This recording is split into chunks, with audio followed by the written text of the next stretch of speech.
warahmatullahi wabarakatuh. Selamat pagi dan salam sejahtera bagi kita semua. Om Swastiastu. Yang terhormat Profesor Dr. E.S. Margianti SEMM selaku Rektor Universitas Gunadarma. Yang kami hormati Dr. Undang Ruslan Wahyudin MPD selaku Dekan Fakultas Singa Perbangsa Karawang. Yang kami hormati Bapak Agus Kurniawan SSI MPAM selaku Ketua Pelaksana Kegiatan dari Universitas Gunadarma dan Apoteker Devi Ratnasari MPAM selaku Ketua Pelaksana Kegiatan dari Universitas Singa Perbangsa Karawang. Yang kami hormati Apoteker Indah Laili Hilmi SPAM MKM dan Apoteker Rahmi Ridho MPAM selaku pembicara dalam webinar pagi hari ini. Dan yang kami hormati seluruh peserta webinar yang kami banggakan. Puji syukur kita panjatkan kehadirat Allah Subhanahu wa Ta'ala, Tuhan yang Maha Esa, karena atas izinnya kita dapat hadir pada swamedikasi selama karantina, mandiri, dan cara meningkatkan sistem imun tubuh dengan ramuan herbal dalam menghadapi COVID-19. Kami ucapkan selamat datang kepada seluruh peserta webinar dari Universitas Singa Perbangsa Karawang maupun Universitas Gunadarma. Saya, Harits Atika Arianta, akan memandu acara pada pagi ini. Acara ini merupakan kolaborasi antara Universitas Gunadarma dan Universitas Singa Perbangsa Karawang. Susunan acara yang akan berlangsung pada webinar ini meliputi 1. Pembukaan dan informasi tata tertib selama webinar. 2. Menyanyikan lagu Indonesia Raya. 3. Laporan Ketua Pelaksana Webinar serta sambutan dari Rektor Universitas Gunadarma dan Dekan Fakultas Ilmu Kesehatan Universitas Singa Perbangsa Karawang. 4. Penyampaian jawab. Dan 5. Penutup. Memasuki acara yang pertama, mari kita buka dengan bacaan basmalah. Bismillahirrahmanirrahim.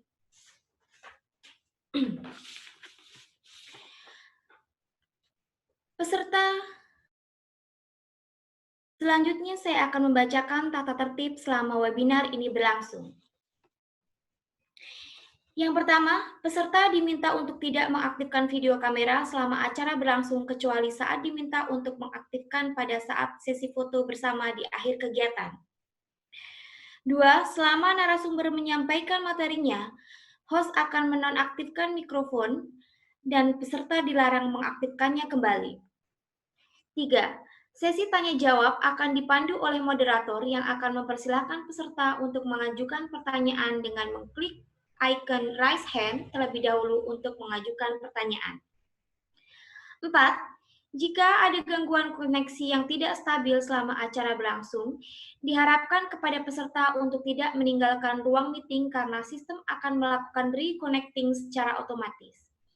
Namun, apabila sistem gagal reconnecting dan peserta meninggalkan Zoom meeting, baik disengaja maupun tidak disengaja karena gangguan koneksi internet, maka izin untuk bergabung kembali diberikan oleh host dengan melihat situasi seminar agar tidak mengganggu jalannya seminar.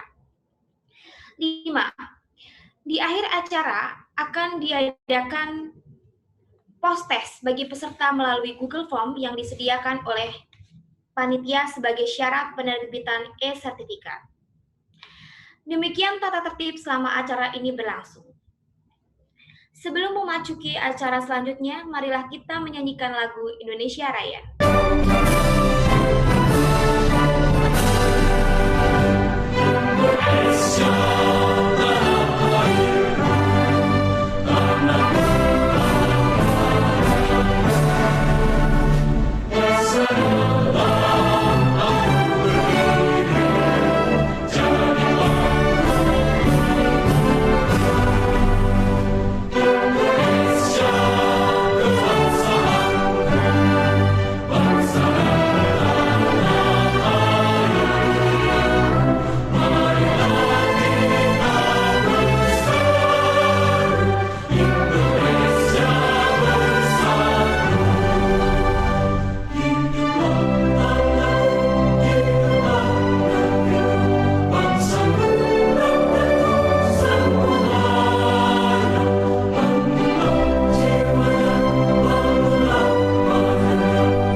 Selanjutnya adalah laporan Ketua Pelaksana webinar dan sambutan-sambutan. Laporan Ketua Pelaksana yang pertama akan disampaikan oleh Apoteker Devi Ratnasari Empang.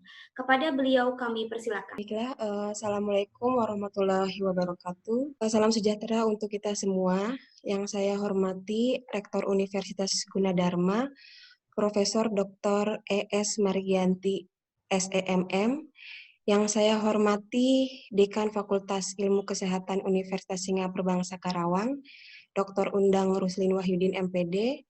Yang saya hormati Koordinator Program Studi Farmasi Universitas Singapura Bangsa Karawang, Apoteker Indah Laili Hilmi, SFAM MKM, dan Koordinator Program Studi Universitas Gunadarma, Bapak Agus Kurniawan, SSI MFAM. Yang saya hormati juga kepada Ketua Biro Administrasi Umum Universitas Gunadarma, Dr. Trini Saptarini, serta kepada narasumber untuk hari ini, Apoteker Indah Laili Hilmi SFAM MKM dari Prodi Farmasi Universitas Singapura Bangsa Karawang, dan Apoteker Rahmi Ridho MFAM dari Prodi Farmasi Universitas Gunadarma. Serta kepada panitia seminar yang merupakan gabungan tim dari Universitas Singapura Bangsa Karawang dan Universitas Gunadarma, serta tim Biro Administrasi Perencanaan Sistem Informasi dari Universitas Gunadarma, dan tak lupa yang saya hormati peserta seminar yang berbahagia. Pertama-tama, marilah kita panjatkan puji syukur kehadirat Allah Subhanahu wa Ta'ala karena atas izinnya pada hari ini kita dapat bersama-sama menghadiri kegiatan seminar yang diselenggarakan secara daring. Saya ucapkan selamat datang pada kegiatan webinar kefarmasian dengan tema swamedikasi dan cara meningkatkan sistem imunitas tubuh dengan ramuan herbal dalam menghadapi COVID-19. Kegiatan webinar hari ini diselenggarakan atas dasar kepedulian kami sebagai tenaga kesehatan dan juga bagian dari sivitas akademik terhadap pentingnya menjaga kesehatan selama karantina mandiri di masa pandemik wabah COVID-19. Seperti yang kita ketahui, di masa pandemik ini, sebagian besar aktivitas sosial dihentikan dan masyarakat diminta untuk membatasi kegiatan, serta disarankan untuk melakukan karantina mandiri di rumah. Nah, penyakit yang disebabkan oleh COVID-19 sendiri merupakan penyakit yang bersifat self-limiting, sehingga salah satu cara untuk menghindari dan menyembuhkan penyakit tersebut adalah dengan cara meningkatkan sistem kekebalan tubuh. Atas dasar tersebut, tujuan seminar kali ini adalah untuk memberikan informasi tentang bagaimana langkah-langkah yang dapat dilakukan untuk menjaga kesehatan selama karantina melalui swamedikasi dan meningkatkan imunitas tubuh dengan ramuan herbal yang dapat kita jumpai sehari-hari. Baiklah, Bapak Ibu hadirin sekalian, izinkan saya untuk melaporkan kegiatan seminar hari ini atas kolaborasi antara Program Studi Farmasi Universitas Singapura Bangsa Karawang dan Program Studi Farmasi Universitas Gunadarma. Sebagai narasumber pada kegiatan seminar hari ini, yang pertama adalah Apoteker Indah Laili Hilmi, SFAM MKM, dari Universitas Singapura Bangsa Karawang, yang akan memberi materi dengan judul swamedikasi untuk pendampingan isolasi mandiri. Untuk narasumber kedua, Apoteker Rahmi Ridho MFAM, dari Program Studi Farmasi Universitas Gunadarma, yang akan memberi materi dengan judul cara meningkatkan sistem imun tubuh dengan ramuan herbal dalam menghadapi COVID-19. Saya laporkan untuk jumlah pendaftar total kegiatan webinar ini sebanyak 214 peserta, yang terdiri dari dosen dan mahasiswa baik dari Universitas Singapura Bangsa Karawang maupun dari Universitas Gunadarma. Peserta dari Universitas Singapura Bangsa Karawang sebanyak 107 peserta, yang terdiri dari 14 dosen dan 93 mahasiswa. Untuk peserta dari Universitas Gunadarma, total sebanyak 107, yang terdiri dari 53 dosen dan 54 mahasiswa. Baiklah Bapak Ibu, pada kesempatan ini izinkanlah kami atas nama panitia penyelenggara. Saya juga berharap kegiatan kerjasama atau kolaborasi ini dapat terjalin lebih lanjut, sehingga akan melahirkan banyak program yang terselenggara atas kerjasama antara Universitas Singapura Bangsa Karawang dan Universitas Gunadarma. Tak lupa pula kami sampaikan permohonan maaf sebesar-besarnya kepada para peserta dan hadirin apabila terdapat kekurangan dan kealfaan dalam penyelenggaraan kegiatan ini. Demikian kami laporkan atas perhatian dan kerjasamanya. Kami ucapkan terima kasih. Wassalamualaikum. Laporan Ketua Pelaksana yang kedua akan disampaikan oleh Bapak Agus Kurniawan, SSI MFAM, Kepada beliau kami persilahkan. Bismillahirrahmanirrahim. Yang saya hormati Rektor Universitas Gunadarma, Ibu Profesor Dr. I.S. Margianti dan jajarannya. Yang saya hormati Dekan Fakultas Ilmu Kesehatan Universitas Singapura Bangsa, Bapak Dr. Undang Ruslan Wahyudin, MPD, beserta jajarannya. Yang saya hormati Ibu Apoteker Indah Laili Hilmi, SPAM MKM, selaku narasumber. Yang saya hormati Ibu Apoteker Rahmi Ridho, MFAM, selaku narasumber. Assalamualaikum warahmatullahi wabarakatuh. Waalaikumsalam warahmatullahi wabarakatuh. Puji syukur kehadirat Tuhan yang Maha Esa, bahwasanya kita hari ini diberikan kesehatan sehingga kita bisa melaksanakan kegiatan kolaborasi dan kerjasama antara program studi Universitas Gunadarma dan program studi farmasi Universitas Singapura Bangsa Karawang dengan tema swamedikasi dan cara meningkatkan sistem imunitas dengan ramuan herbal dalam menghadapi COVID-19. Tentunya tujuan dari kegiatan webinar ini selain memberikan wawasan kepada dosen dan mahasiswa yang sekarang sedang melaksanakan bekerja di rumah, sehingga perlu diberikan wawasan dan pengetahuan bagaimana cara swamedikasi, terus dan cara bagaimana kita bisa memanfaatkan herbal atau tanaman-tanaman yang bisa kita dapatkan di sekitar rumah untuk bisa meningkatkan sistem imunitas tubuh kita, sehingga kita tidak mudah terkena virus. Selain itu, tentunya kegiatan webinar ini adalah untuk menjalin sebuah kerjasama dan mudah-mudahan ke depannya kita bisa melaksanakan kegiatan ini dengan serupa.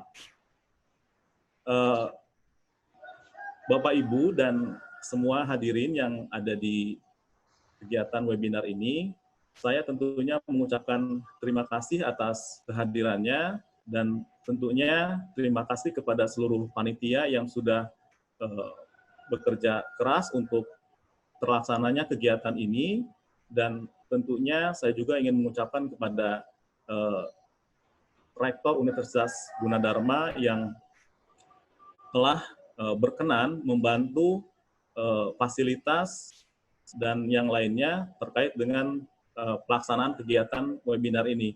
Mudah-mudahan amal baik Bu Rektor menjadi pahala di sisi Allah Subhanahu wa Ta'ala. Demikian sambutan dari saya, laporan dari saya terkait dengan kegiatan webinar ini. Mudah-mudahan kegiatan ini bisa berjalan dengan lancar dan sukses.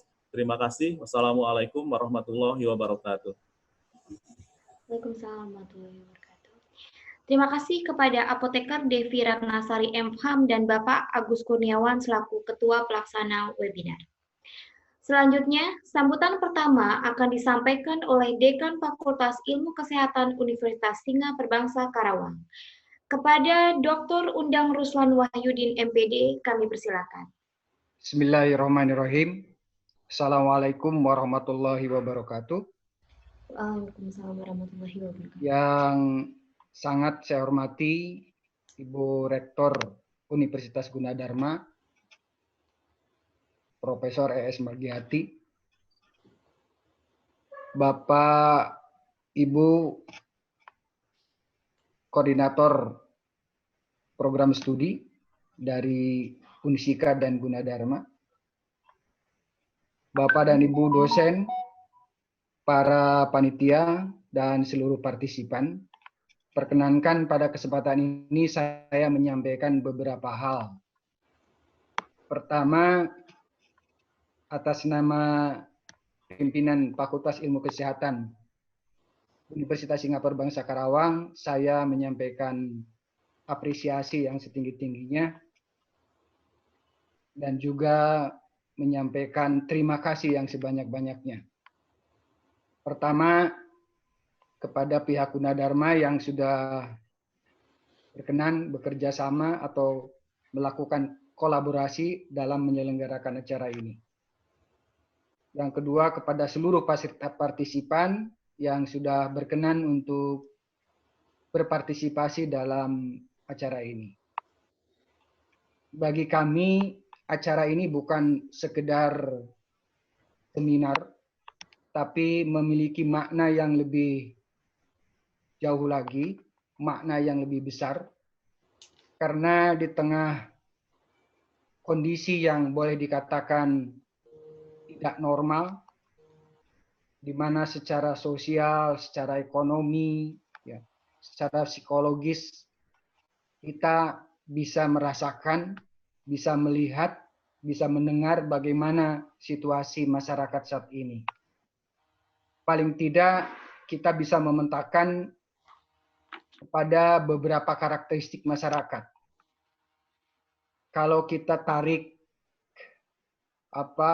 garis yang ekstrim, pertama ada masyarakat yang abai dan bersifat santai menghadapi situasi ini. Mereka tanpa beban, seolah-olah tidak ada krisis.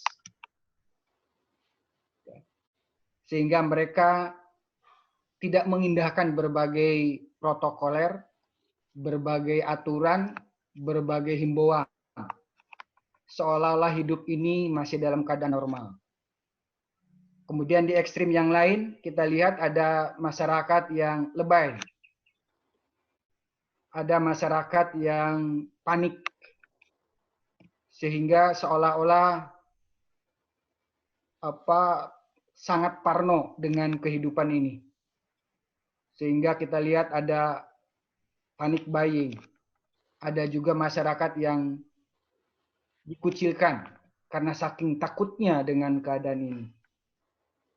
Tapi di antara dua ekstrim itu kita juga melihat ada masyarakat yang cerdas, yang pandai bagaimana menghadapi ini, dan mereka sudah bisa, kalau dikatakan oleh Presiden itu, berdamai dengan COVID.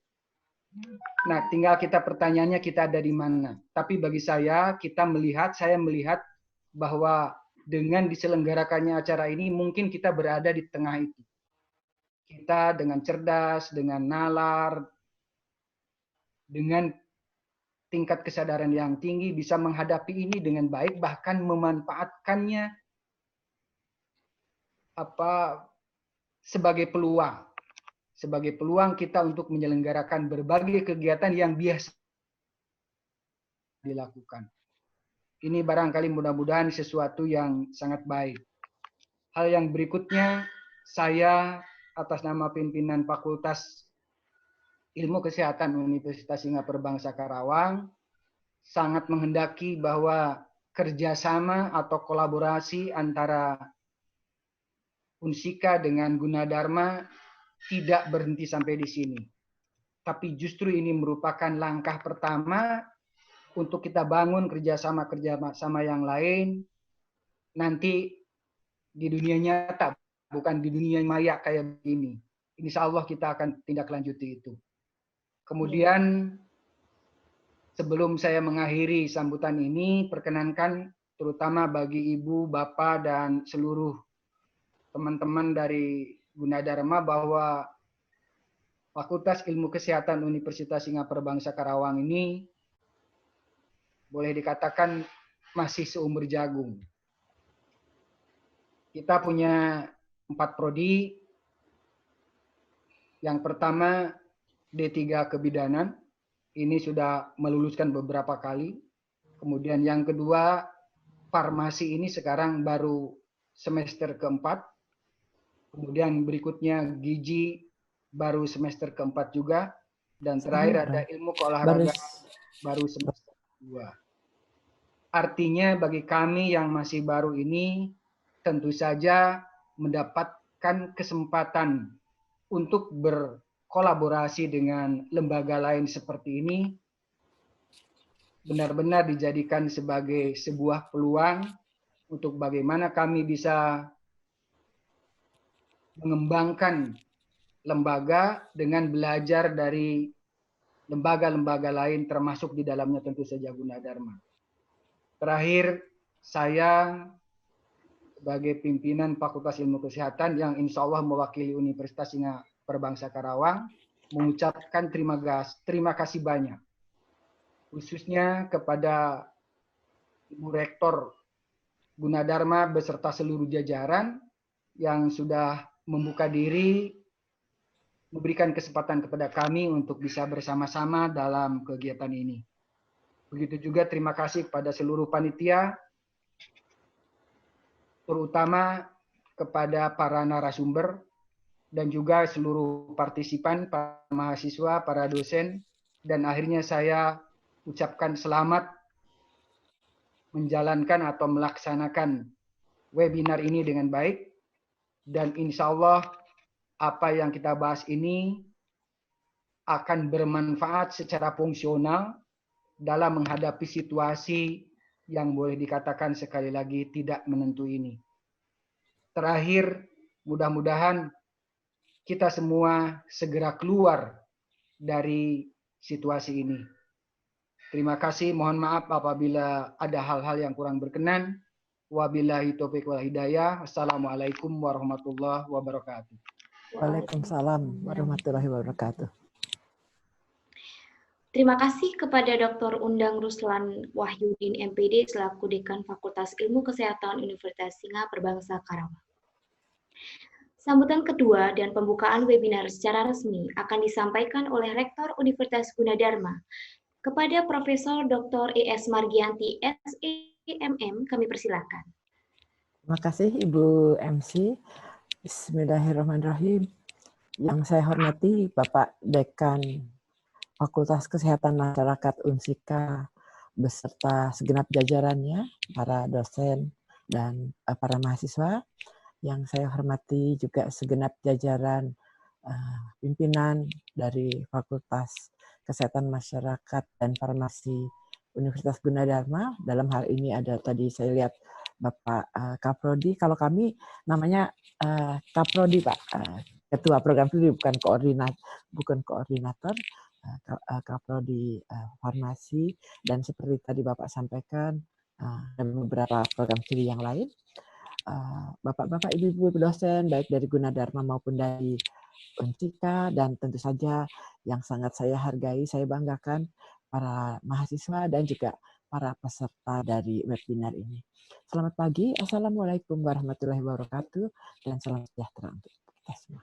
Pertama-tama tentunya puji syukur kehadirat Tuhan Yang Maha Esa, yang atas perkenannya lah kita dapat berkumpul di tempat ini, dan alhamdulillah di dalam situasi yang tadi sudah dijelaskan oleh beberapa pembicara terdahulu, kita dapat belajar lebih lagi dengan berpengalaman melakukan webinar, kemudian juga mengambil manfaat dari situasi yang ada.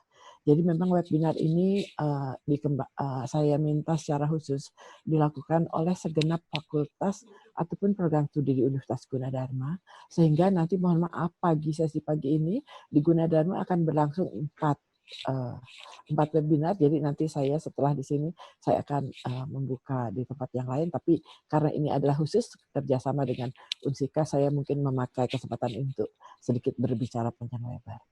Tadi Bapak Dekan menyampaikan bahwa usia Unsika untuk farmasi baru 4 semester. Saya kira kami juga sekitar itu. Kami saat ini sedang menunggu hasil pleno dari visitasi yang baru dilakukan beberapa waktu yang lalu. Luar biasa perjuangan yang dilakukan, persiapan yang dilakukan. Mohon doa restu setelah COVID ini keluar hasil dari visitasi kami.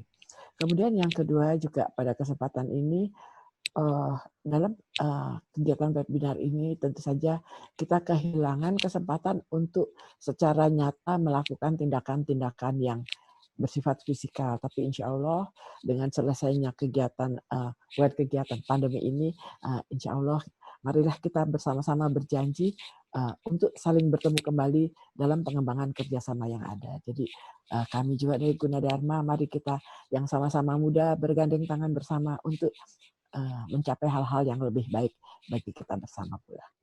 Kemudian pada kesempatan ini saya juga baru mendengar bahwa baru saja ada pemilihan rektor baru. Mohon disampaikan salam hormat kami, salam perkenalan dari Gunadarma kepada Bapak atau Ibu Rektor baru ya. Senang sekali ada rekan sesama gender. Kami menunggu apa yang bisa kita kembangkan bersama demi kebaikan negara yang kita cintai. Baik, sebagai akhir kata, terima kasih atas semua partisipasi, semua bantuan, dukungan, ataupun keikutsertaan saudara-saudara para peserta dalam webinar ini. Insya Allah, dalam kegiatan ini kita akan mendapat manfaat yang banyak untuk diri kita, untuk keluarga, untuk masyarakat, dan untuk negara. Selamat mengikuti webinar, dan karena juga webinar ini adalah yang ke-12 untuk Gunadarma, saya tidak tahu yang untuk Unsika, marilah kita mengikuti bersama-sama secara maksimum kegiatan ini, memanfaatkannya. Dan satu hal yang paling penting lagi, jangan lupa untuk tetap menjaga kesehatan. Sekali lagi, selamat berseminar. Mohon maaf kalau ada hal-hal yang kurang berkenan. Dan dengan mengucap Bismillahirrahmanirrahim, webinar ini ke-12. Mohon maaf, suruh baca dulu. Baik, dengan izin Bapak dan Ibu sekalian, dengan mengucap Bismillahirrahmanirrahim, webinar ke-12 program studi farmasi yang bekerja sama dengan program studi farmasi Unsika, program studi farmasi Universitas Gunadarma, bekerja sama dengan program studi farmasi Unsika, melakukan webinar dengan judul Swamedikasi dan cara meningkatkan sistem imunitas tubuh dengan ramuan Helbar dalam menghadapi COVID-19 secara resmi saya nyatakan dibuka.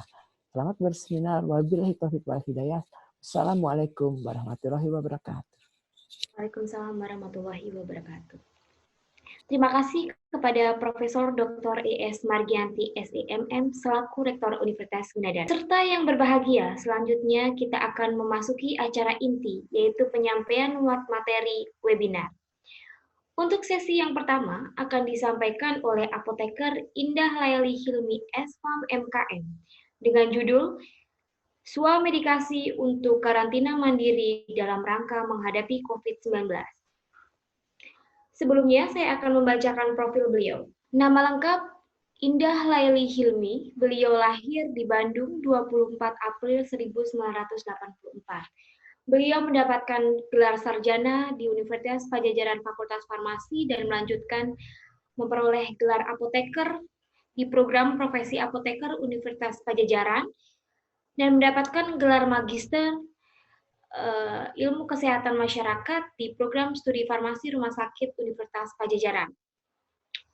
Saat ini beliau merupakan koordinator program studi farmasi Universitas Singa Perbangsa Karawang. Untuk Ibu Indah Laili, kami persilahkan menyampaikan materi selama 30 menit. Assalamualaikum warahmatullahi wabarakatuh. Waalaikumsalam warahmatullahi wabarakatuh. Terima kasih kepada moderator yang telah memberikan waktunya kepada saya untuk memberikan materi tentang swamedikasi untuk pendampingan isolasi mandiri. Ya, saya harap semua peserta dan yang ada di grup yang ada di webinar ini selalu dalam kondisi masih dalam kondisi sehat walafiat. Kita mulai saja ya. Pertama, sebenarnya untuk swamedikasi pendampingan isolasi mandiri ini pada dasarnya kita dari farmasi akan menerapkan bagaimana sih untuk terapi non farmakologis dalam menghadapi masa pandemi COVID-19 ini. Ini daftar riwayat hidup saya. Oke, kita mulai dari awal aja ya. Yang seperti kita tahu bahwa virus COVID-19 ini adalah virus baru yang sebelumnya belum pernah diidentifikasi pada manusia dimanapun ya. Jadi virus ini termasuk salah satu dalam kelompok virus flu, SARS dan MERS SARS dan MERS yang dia virusnya ke dalam saluran pernafasan ya. Untuk kasus COVID-19 ini pertama kali itu ditemukan di Wuhan pada tanggal 31 Desember 2019 ya.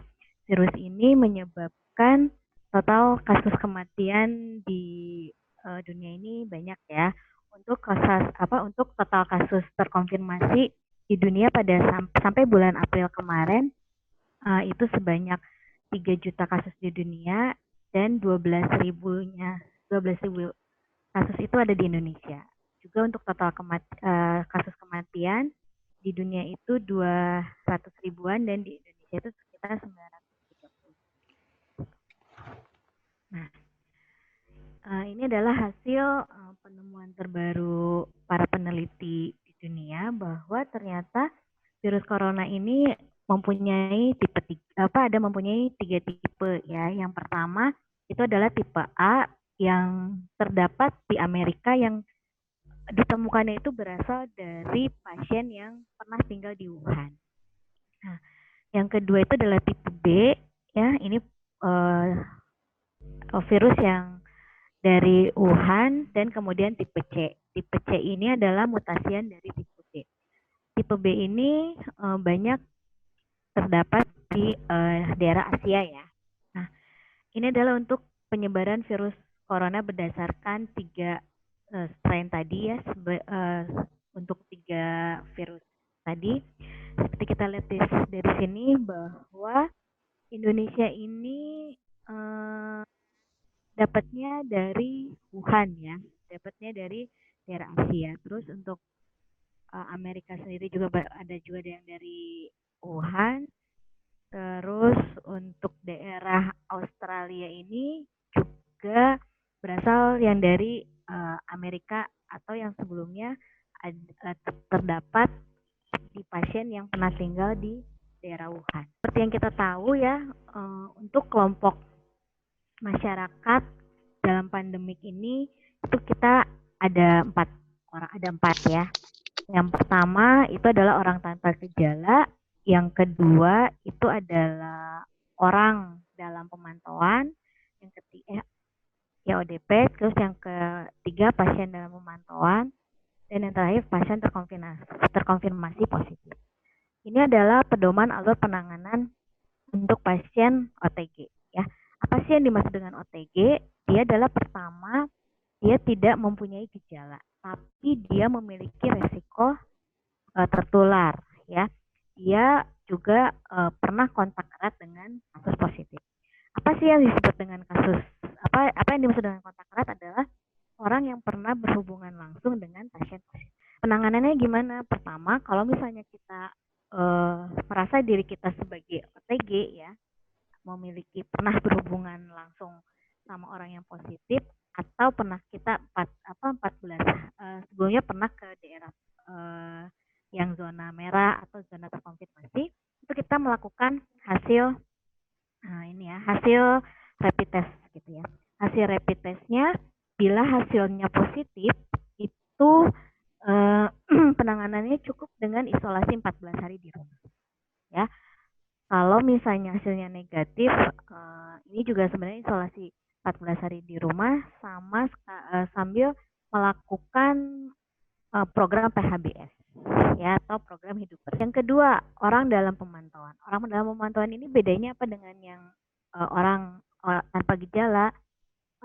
Orang dalam pemantauan ini memiliki gejala seperti demam, pilek, batuk, dan sakit tenggorokan. Dan juga ada riwayat pergi ke daerah transmisi lokal atau daerah yang terkonfirmasi. Bagaimana penanganannya? Sama ya, kita rapid test.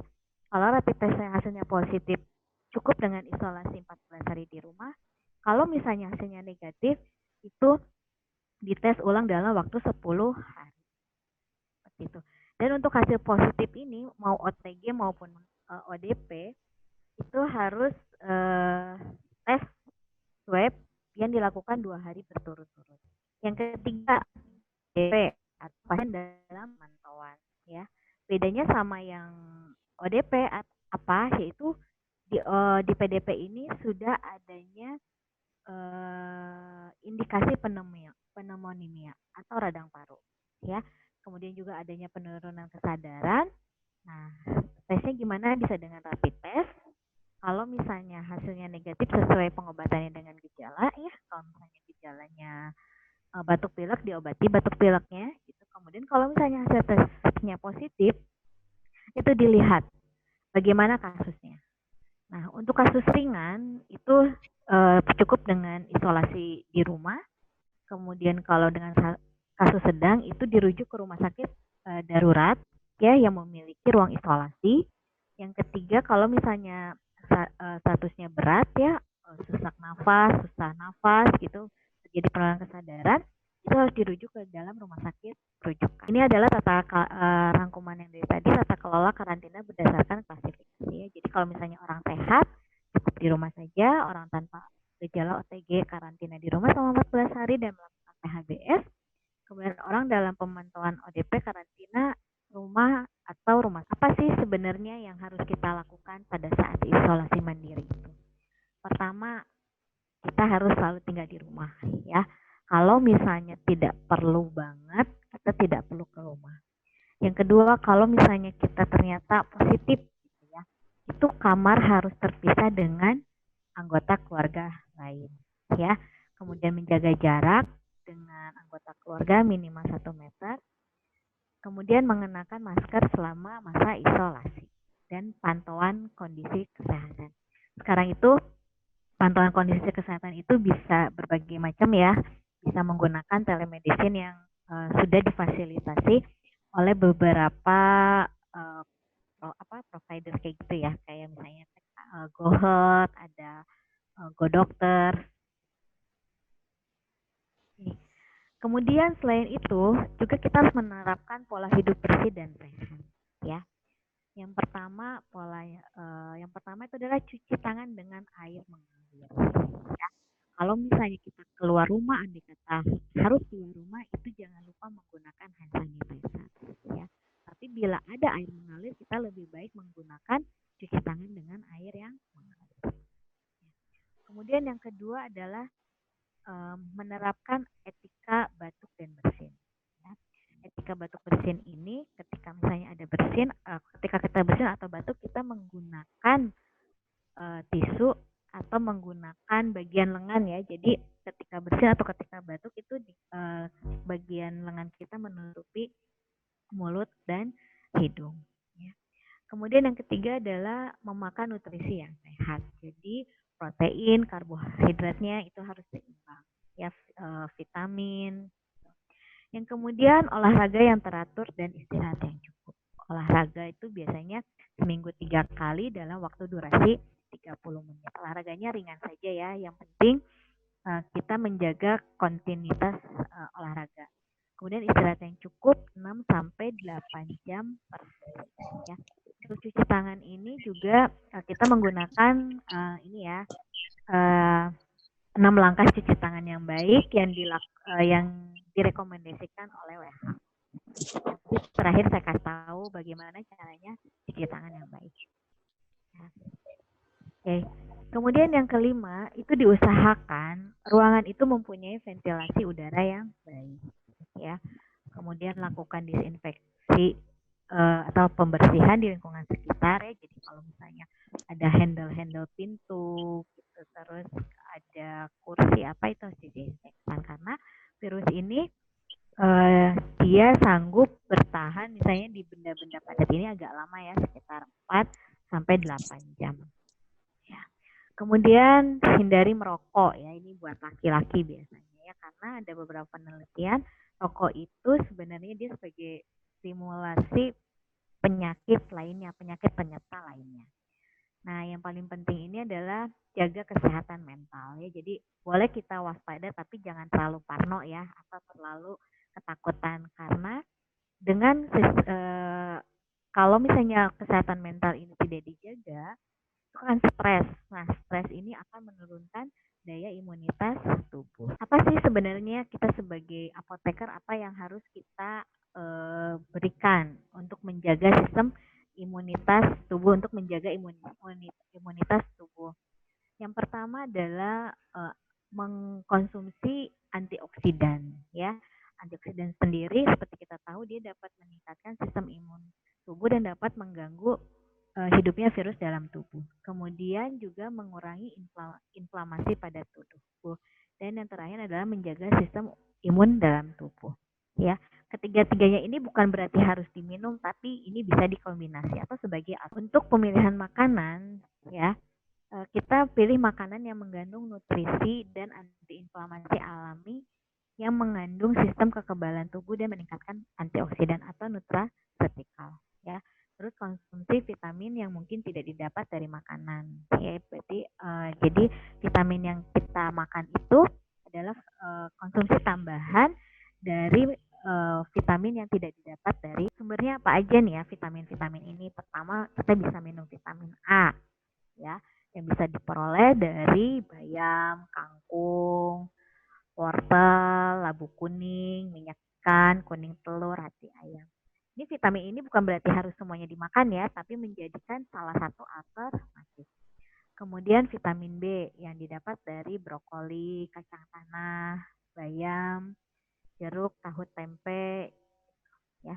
Vitamin juga ya seperti kita tahu ya biasanya dapat dari jeruk ya, lemon, strawberry. Nah, untuk vitamin D kita bisa mendapatkannya dari ikan-ikanan ya, sama dari kuning telur, susu.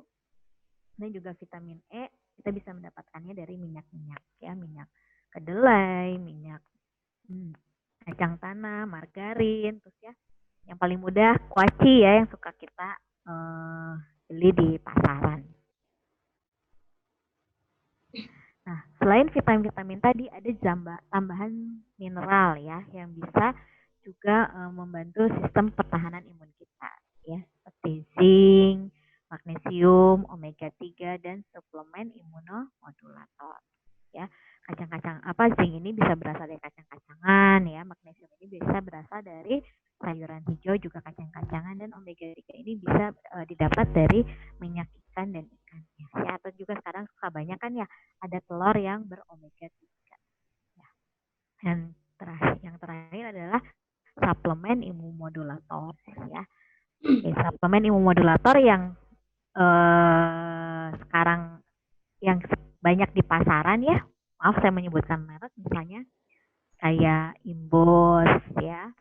Terus maaf Ibu Indah, ya. Mungkin speakernya agak dijauhin sedikit dan suaranya dikencangkan saja karena agak itu kurang baik. Nah, mungkin dikencangkan dikit suaranya. Ya, oke, baik. Ya.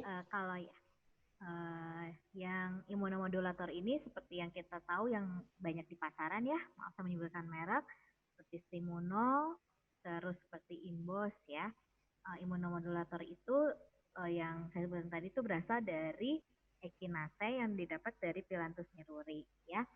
Dia gunanya sebagai usaha pencegahan dan penggunaannya pun berdasarkan ketentuan Balai POM untuk ekinase ini hanya digunakan 8 minggu ya, maksimal 8 minggu ya. Jadi kalau misalnya sudah minum imunomodulator yang satu, nanti setelah 8 minggu di remove, kemudian digantikan dengan imunomodulator yang lainnya ya. Jadi penggunaan imunomodulator ini tidak bisa terus-menerus dalam jangka waktu panjang ya. Nah, untuk pasien yang memiliki kelainan sistem imun ya, contohnya misalnya kayak penyakit lupus dan yang lain, penggunaan imunomodulator itu harus didiskusikan dulu ya dengan tenaga kesehatan, boleh dengan dokter atau dengan apoteker. Yang kedua, imunomodulator yang sering kita banyak ditemukan adalah kunyit dan temulawak ya. Senyawanya itu senyawa kurkumin ya. Dia dapat menurunkan peradangan dan meningkatkan enzim AC2 yang akan mengganggu peningkatan virus corona masuk ke dalam, jadi sebagai penghambat pintu masuk virus ya. Kemudian yang ketiga ini ya, ini sebenarnya masih banyak ya imunomodulator lainnya yang mungkin nanti bisa ditambahkan oleh pembicara kedua ya. Yang ketiga ini adalah teh hitam ya. Teh hitam ini mengandung senyawa flavin sebagai antivirus yang berpotensi untuk SARS-CoV-2 ini ya. Jadi ada beberapa penelitian senyawa flavin ini dia sebagai antivirus untuk SARS-CoV-2 atau untuk virus COVID ini. Oke, untuk seperti yang kita tahu ya, sampai saat ini belum ada obat atau vaksin yang terbukti pasti efektif dan aman untuk penyakit COVID ini. Ya, obat-obat yang diberikan sekarang itu sebenarnya hanya untuk mengurangi gejala umumnya. Ya, biasanya kalau misalnya obat-obatan yang kita swamedikasi ya, atau yang bisa dijual bebas, ya, atau dijual dengan peringatan, ya. Yang pertama itu upaya pengobatannya, kalau misalnya kita demam, itu misalnya kita boleh menggunakan paracetamol, ya. Memang ada alternatif lain, misalnya sebagai contohnya ibuprofen itu sebagai antipiretik yang kerjanya memang lebih tinggi ya ketimbang paracetamol, tapi untuk yang setelah saya baca beberapa artikel itu agak dihindari dulu, atau misalnya kalau mau digunakan itu harus dengan konsultasi dengan tenaga kesehatan. Ya. Kedua, misalnya untuk kalau misalnya kita batuk, ya batuk ini ya cukup dulu lah dengan obat batuk alami ya, misalnya dengan madu tambah jeruk nipis atau berkumur-kumur dengan air garam. Yang ketiga, bila misalnya batuknya berkelanjutan, misalnya batuk kering, ya, kita bisa menggunakan obat antitusif yang beredar di pasaran, yang bisa diperoleh dijual bebas di apotek atau toko obat, tapi penggunaannya harus sesuai dengan indikasi dan label dan aturan pakai yang ada yang tertera di label, ya. Kemudian juga ada terapi penunjangnya, perbanyak minum agar tidak dehidrasi ya. Lagi kita sekarang musim lagi masa Ramadan ya, puasa.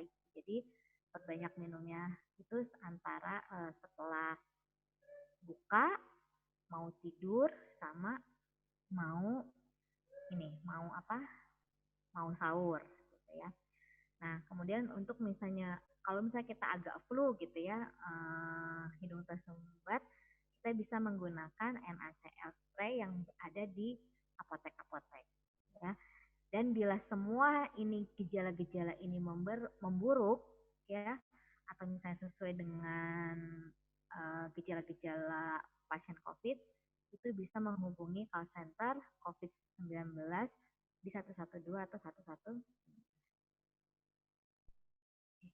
Mungkin itu saja pemaparan dari saya tentang swamedikasi atau bagaimana kita penanganan swamedikasi dalam masa isolasi mandiri. Oke, mungkin saya kembalikan kepada Ibu Moderator. Terima kasih. Terima kasih Ibu atas penyampaian materi yang sangat menarik dan bermanfaat. Jika boleh saya tarik garis merah dari materi yang Ibu sampaikan, berarti sampai saat ini ada jenis virus corona baru di mana belum ada vaksin yang terbukti efektif untuk virus ini, sehingga bagaimana cara kita untuk menanggulanginya adalah menerapkan pola hidup bersih dan sehat, begitu ya Bu ya. Dan juga jika terdapat indikasi-indikasi, maka boleh kita menggunakan beberapa jenis imunomodulator dan juga beberapa ya. Selanjutnya kita akan memasuki materi yang kedua, karena sesi tanya jawab akan dibuka setelah materi selesai disampaikan oleh kedua pembicara. Untuk sesi yang kedua akan disampaikan oleh Apoteker Rahmi Ridho M.Pharm dengan judul Cara Meningkatkan Sistem Imunitas Tubuh dengan Ramuan Herbal dalam Menghadapi COVID-19. Sebelumnya saya akan membacakan profil beliau. Dengan nama lengkap Apoteker Rahmi Ridho M.Pharm, beliau lahir di Solo pada 2 Maret 1981. Beliau memperoleh gelar sarjana di Universitas Islam Indonesia Yogyakarta, jurusan Ilmu Farmasi pada tahun 2004 dan melanjutkan profesi apoteker pada tahun 2005 dari Universitas Muhammadiyah Purwokerto, Jawa Tengah, dan memperoleh gelar magister dari Universitas Airlangga, Surabaya, Jawa Timur, dengan jurusan Ilmu Farmasi, peminatan Kimia Bahan Alam pada tahun 2013. Saat ini beliau sedang menempuh 2 program doktoral sekaligus. Yang pertama di Universitas Gunadarma, mengambil jurusan ilmu ekonomi, dan juga yang kedua S3 di Universitas Pancasila dengan jurusan ilmu farmasi. Untuk Ibu Rahmi Ridho, kami persilahkan menyampaikan materi selama 30 menit. Ya, terima kasih Ibu Haris. Apakah cukup kedengaran suara saya, Bu Ya, Haris? jelas, Bu. Ya. Oke. Bismillahirrahmanirrahim. Assalamualaikum warahmatullahi wabarakatuh. Selamat pagi, salam sehat, semangat, dan sukses untuk kita semua. Amin. Sebelumnya saya ingin mengucapkan rasa syukur dan terima kasih yang sebesar-besarnya kepada yang terhormat Ibu Rektor Universitas Gunadarma, Ibu Profesor Dr. IS Margianti SEMM, beserta jajaran pimpinan, Bapak Kaprodi Farmasi, Bapak Agus Kurniawan SSI MFAM, beserta jajaran, Ibu Rektor Universitas Singaperbangsa beserta jajaran, dan Bapak Dekan Fakultas Ilmu Kesehatan Universitas Singaperbangsa beserta jajaran, dan teman-teman panitia dari Universitas Gunadarma dan Universitas Singaperbangsa. Untuk amanahnya kepada saya bisa sharing pada acara webinar pada pagi hari ini. Selamat pagi, salam semuanya, seluruh peserta webinar, Bapak, Ibu dosen, dan adik-adik mahasiswa dari Universitas Gunadarma dan Universitas Singaperbangsa. Pada kesempatan ini saya akan sharing kepada para peserta webinar, Bapak, Ibu dosen, dan adik-adik mahasiswa dengan topik cara meningkatkan sistem imun tubuh dengan ramuan herbal dalam menghadapi COVID-19. Adapun garis besar materi, yang pertama adalah sistem imun tubuh, yang kedua pengelompokan dan penandaan obat bahan alam Indonesia, yang ketiga adalah ramuan obat tradisional Indonesia, yang keempat adalah tata laksana, yang kelima adalah satuan takar dalam penggunaan ramuan obat tradisional, yang keenam adalah himbauan Badan POM RI terkait produk herbal dan suplemen kesehatan, yang ketujuh adalah bahan alam Indonesia yang berkhasiat meningkatkan sistem imun tubuh, dan yang kedelapan adalah ramuan jamu segar, dan yang terakhir adalah referensi. Sistem imunitas tubuh atau biasa yang kita sebut dengan sistem kekebalan tubuh merupakan upaya tubuh dalam menghadapi resistensi terhadap penyakit, terutama infeksi yang disebabkan oleh bakteri, virus, dan parasit. Nah, untuk meningkatkan sistem imun tubuh atau sistem kekebalan tubuh kita, perlu kita memperhatikan pola hidup bersih dan sehat, atau yang dikenal dengan istilah PHBS, di mana pola PHBS ini adalah, yang pertama kita harus perhatikan adalah kebersihan diri, contohnya seperti mandi, keramas, gosok gigi, pakaian bersih, kuku bersih, cuci tangan, dan kebersihan lingkungan, contohnya sanitasi lingkungan. Untuk pola hidup sehat jasmani dan rohani, yang pertama adalah kita perlu memperhatikan makanan 4 sehat, 5 sempurna dengan gizi yang seimbang, yang terdiri dari makronutrien, yaitu karbohidrat, protein, lemak, mikronutriennya adalah vitamin dan mineral. Konsumsi air mineral yang cukup, olahraga, istirahat yang cukup, kemudian mengelola stres, contohnya dengan berpikiran positif, berlapang dada, memaafkan, dan ikhlas. Dan yang terakhir adalah meningkatkan ketakwaan terhadap Tuhan Yang Maha Esa. Dan yang ketiga adalah suplemen atau obat yang meningkatkan sistem imun. Nah, ini yang akan kita bahas nanti.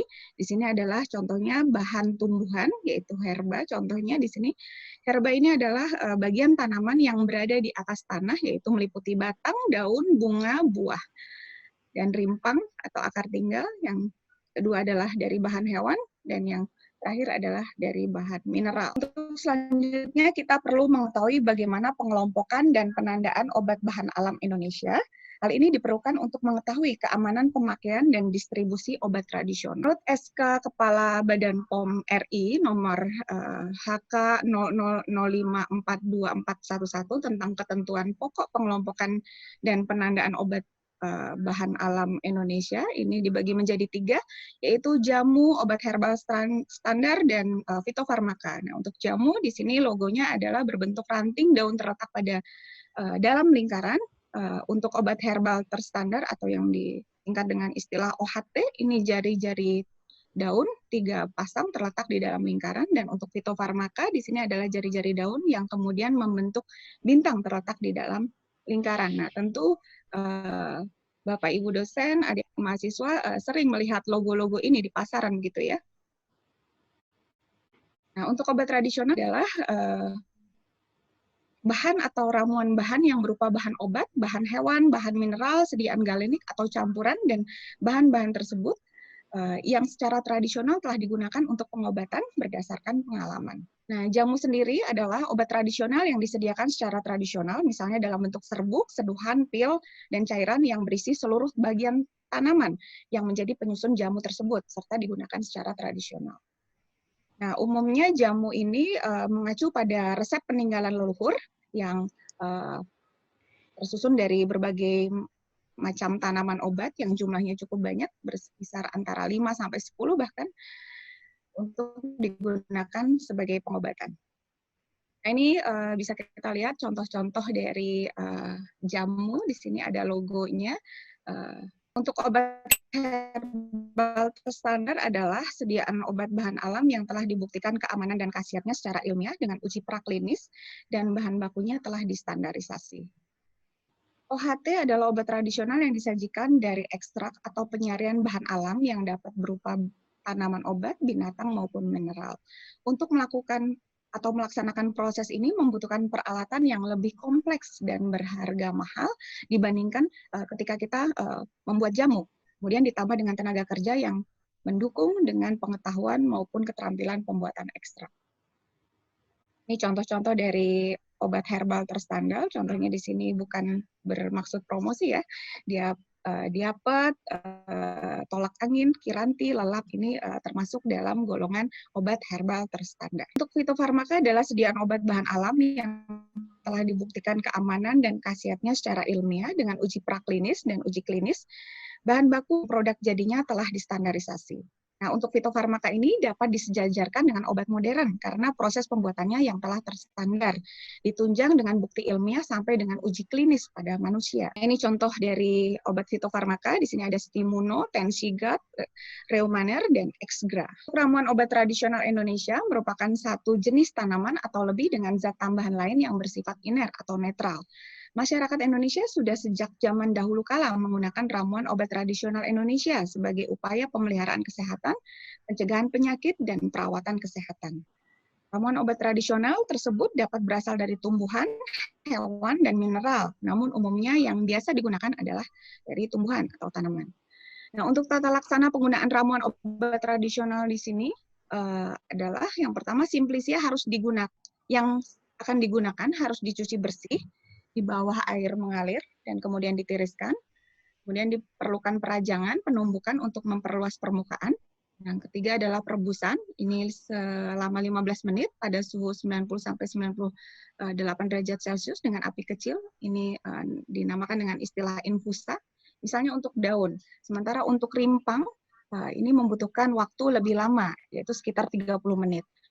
Nah, alat-alat untuk merebus Simplicia itu yang terbuat dari kaca, keramik, selen, dan stainless steel. Logam yang digunakan adalah stainless steel. Untuk seduhan menggunakan air mendidih yang dituang ke dalam Simplicia, ditutup dan didiamkan selama 5-10 menit. Sementara satuan takar dalam penggunaan ramuan obat tradisional, itu biasanya kita kan berbeda ya, setiap satu genggam orang dewasa, satu genggam anak-anak, begitu. Genggamnya saya dengan genggamnya teman-teman semua itu akan berbeda. Nah, sementara untuk Badan POM sudah menstandarisasi satu genggam setara dengan 80 gram bahan segar. Sementara bahan kering dalam bentuk Simplicia setara dengan 40-60% dari bahan segar. Satu ibu jari setara dengan 8 cm atau 10 gram bahan segar. Satu cangkir setara dengan 100 ml. Satu gelas setara dengan 200 ml, dan satu sendok makan setara dengan 15 ml, satu sendok teh setara dengan 5 ml. Penyimpanan Simplicia pada tempat yang kering, sejuk, pada suhu 8-15 derajat Celcius, dan dalam wadah yang tertutup rapat. Saringan yang digunakan terbuat dari bahan plastik atau nilon, stainless steel, atau kasa. Nah, ini ada pesan baru-baru ini. Badan POM merilis dan menghimbau kepada masyarakat agar menggunakan produk herbal dan suplemen kesehatan secara aman dan tepat. Yang pertama, mengkonsumsi produk yang sudah memiliki nomor izin edar Badan POM yang dapat dicek melalui website cek Badan BPOM, POM Goid, untuk menjamin keamanan atau manfaat dan mutu obat atau mutu produk. Melakukan cek klik kemasan, label, izin edar, dan kadaluarsa terlebih dahulu sebelum mengkonsumsinya. Konsultasikan terlebih dahulu ke dokter apabila memiliki riwayat penyakit tertentu, memperhatikan peringatan-peringatan tertentu. Nah, untuk bahan alam Indonesia yang berkhasiat meningkatkan sistem imun tubuh, Ini sebetulnya sudah sering kita temui ya dalam keseharian kita, baik dalam kita cara mengolah makanan di dapur, misalnya bisa menjadi sebagai rempah-rempah bahan makanan ataupun campuran dari sayuran begitu. Ini saya akan sampaikan di sini yang terdapat dan mudah didapat di sekitar kita dan mudah kita budidayakan di sekitar kita juga. Teman-teman semua tidak asing dengan istilah bawang merah ya. Bawang merah, kemudian bawang putih. Ini semuanya memiliki efek farmakologis sebagai antimikroba, antiparasit, antivirus, antifungi, antioksidan, dan antiinflamasi, serta efek farmakologi lainnya. Bawang putih, seledri, ini juga sering kita pakai untuk membuat sayur sup, begitu mungkin ya. Ternyata juga memiliki aktivitas yang luar biasa sebagai antiinflamasi, antimikroba, anti kanker, dan sebagainya.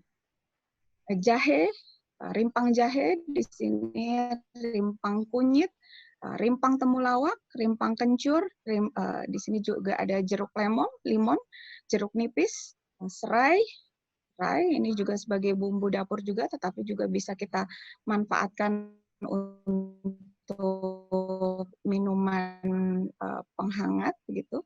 Dan sirih, kayu manis di sini juga bisa juga sebagai bumbu dapur dan juga ternyata memiliki efek untuk pengobatan. Lidah buaya, nah ini juga bisa kita buat campuran minum gitu dari daging buah lidah buaya. Kemudian teh hijau. Nah di sini tadi pembicara satu menyampaikan ada teh hitam juga ya di situ. Nah untuk teh hitam dan teh hijau itu sama untuk fermentasi. Sementara kalau teh hitam melalui proses fermentasi. Ini daun peppermint, ini juga biasa ditambahkan di campuran minuman kita. Ini juga memiliki aktivitas yang luar biasa. Ginseng, nah ini ginseng, mungkin kita biasa mendengar istilah ginseng ini yang berhubungan dengan Korea, ternyata di Indonesia juga ada ginseng yang ditanam di Indonesia, khususnya di dataran tinggi Dieng, kalau nggak salah namanya Purwoceng ya. Ini untuk kedelai, nah ini juga ternyata memiliki aktivitas antioksidan juga, anti kanker yang bisa meningkatkan sistem tubuh kita. Ini kita bisa buat istilahnya susu kedelai begitu ya. Kemudian kacang almond, ini juga bisa kita makan atau kita buat susu almond begitu yang ada di pasaran. Ini juga meningkatkan sistem imun tubuh kita untuk supaya kita bisa sehat. Air kelapa hijau ini juga sebagai antioksidan, dia juga sebagai hepatoprotektor. Nah, dari semua bahan-bahan ini juga ada pandan wangi, ini biasa kita tambahkan untuk pewangi ketika kita bikin kolak begitu ya, kalau di bulan suci Ramadan ini misalnya. Nah ini semua bahan-bahan di sini adalah bahan-bahan yang mudah kita dapatkan di keseharian kita dan mudah kita budidayakan begitu. Jambu biji, jambu batu itu juga memiliki efek farmakologinya sebagai anti diare, gastroenteritis, antivirus, dan lain sebagainya. Brotowali ini juga memiliki efek farmakologis yang luar biasa. Nah, dari ketiga kelompok atau golongan obat tradisional Indonesia tadi, ada jamu, obat herbal terstandar, dan fitofarmaka yang memungkinkan untuk kita buat di rumah begitu dengan peralatan yang sangat minim begitu, dengan SDM yang tidak perlu memiliki keterampilan khusus, kita bisa membuat jamu segar. Nah, jamu segar di sini kita bisa buat dari bahan-bahan atau ramuan bahan tumbuhan obat Indonesia dan diupayakan untuk bisa dikonsumsi satu hari dan habis pada hari itu juga. Nah, jamu dapat digunakan untuk menjaga kesehatan, kebugaran, dan kecantikan, serta membantu pemulihan kesehatan dan mencegah penyakit. Nah, jamu ini harus mampu menjamin keamanan, mutu, dan bermanfaat untuk kita gunakan.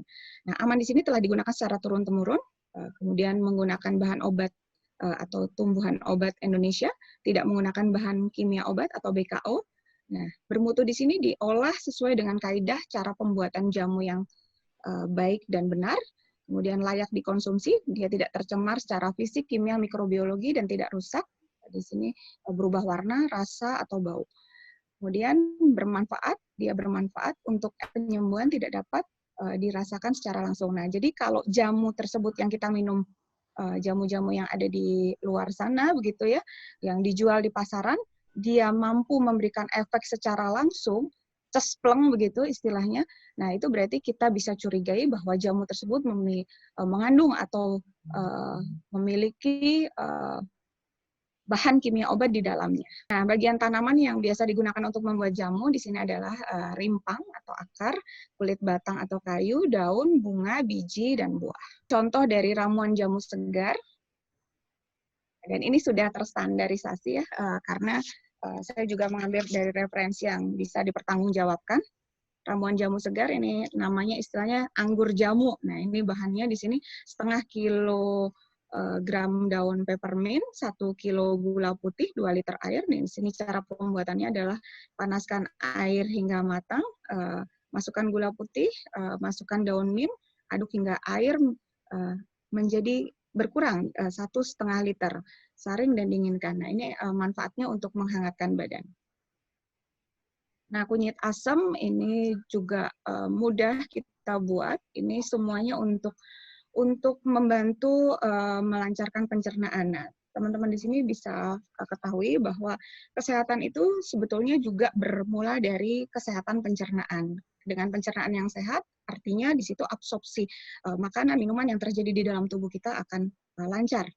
Nah, di sini kunyit asam di sini membantu proses melancarkan pencernaan kita. Nah, ini yang kita gunakan adalah bahannya 1 kilo rimpang kunyit, 1/4 kilogram asam jawa, 0,5 kilo gula aren yang kita gunakannya. Nah, di sini ditambahkan gula putih secukupnya untuk menambah rasa manis. Beras kencur di sini juga bermanfaat untuk mengurangi nyeri, pegal linu, meringankan batuk, flu, masuk angin, dan meningkatkan stamina juga. Ini minuman secang, ini lebih banyak campurannya, lebih dari 5 campuran. Di sini ada 1/4 kilo kayu secang, 1/4 kilo jahe segar, gula putih, kapulaga, kembang lawang, biji pala, sereh, daun jeruk purut, daun pandan, cabai jawa, cengkeh, kayu manis, dan garam secukupnya. Nah, ini bisa Bapak Ibu dosen dan adik-adik mahasiswa bisa mencoba membuatnya di rumah, yang mana semua minuman-minuman yang formulanya ini bisa divariasikan begitu. Jadi tidak mutlak harus sesuai dengan ini. Anda bisa mengkombinasi atau memvariasikan apa yang perlu ditambahkan. Nah, termasuk juga di sini perlu ditambahkan misalnya seperti madu begitu. Mungkin perlu misalnya ada yang merasa saya perlu menambahkan kuning telur begitu untuk meningkatkan stamina, tapi hati-hati juga di sini apakah kuning telur tersebut betul-betul sehat atau tidak, karena kalau tidak matang juga bisa ada virus dan lain sebagainya yang menginfeksi kita. Nah, di sini ada himbauan, marilah kita manfaatkan lahan pekarangan rumah kita untuk menanam tanaman yang sekaligus berkhasiat obat sebagai bumbu dapur dan juga untuk kecantikan luar dan dalam. Ini slogan dari Kemenkes RI, Bude Jamu, Pugar dengan Jamu. Terima kasih. Ya, terima kasih Ibu atas penyampaian materinya yang sangat bermanfaat. Ini sisa waktu yang sebenarnya masih ada sisa waktu untuk sesinya Ibu sekitar 10 menit. Oke, terima kasih. Jika boleh saya tarik garis merah dari materi yang Ibu disampaikan, untuk meningkatkan imunitas tubuh kita bisa menggunakan obat-obat herbal yang berasal dari bahan alam begitu ya Bu ya.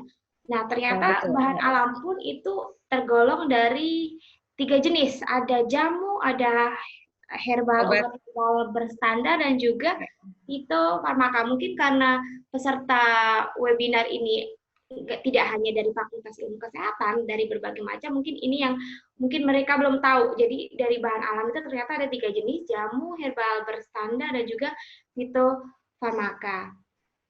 Nah, bahan-bahan alam yang digunakan untuk meningkatkan imunitas ternyata juga di rumah kita tuh sebenarnya ada banyak ya Bu ya. Ada bawang, seledri yang mungkin kalau mahasiswa di rumah mamanya ada, atau ibu-ibu di rumah juga banyak untuk masak. Bapak-bapak mungkin bisa tanya ke ibu-ibunya begitu ya Bu ya.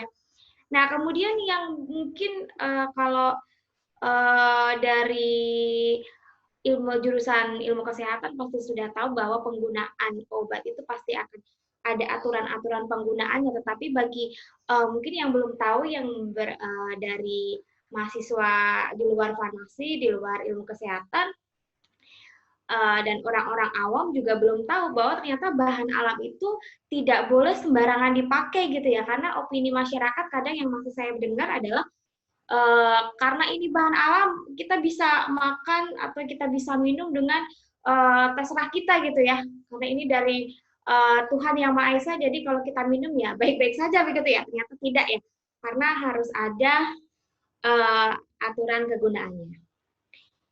Ya, begitu. Selanjutnya kita akan mulai masuk ke sesi tanya jawab ya. Sesi tanya jawab akan dibagi menjadi 2 termin. Setiap termin terbuka untuk 3 pertanyaan yang terpilih. Sesuai tadi yang sudah disampaikan di awal, bahwa untuk penanya itu silahkan klik tombol raise hand yang kemudian nanti akan saya pilih pertanyaannya, dan akan dibacakan atau akan disampaikan langsung ke pembicara.